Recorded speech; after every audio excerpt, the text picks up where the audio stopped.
এবং 71 বেলডাঙ্গা, দুটো কেন্দ্রে কন্টেস্ট করব এবং জিতবো ইনশাল্লাহ।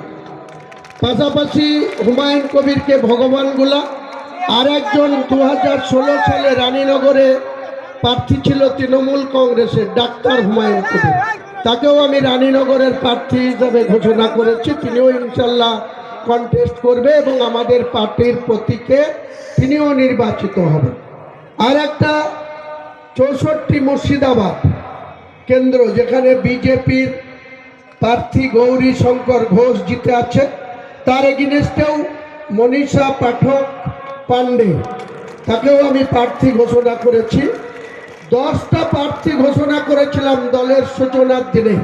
এই মুর্শিদাবাদে 22-এর মধ্যে 5, মালদার 12-এর মধ্যে 1, কলকাতার 11-এর মধ্যে 1, পশ্চিম মেদিনীপুরের 13-র মধ্যে 1, এবং আরও একটা কোথাও করেছিলাম, আমার মনে পড়ছে না। টোটাল 10টা কেন্দ্রের প্রার্থী আমি 22 তারিখে ঘোষণা করেছিলাম।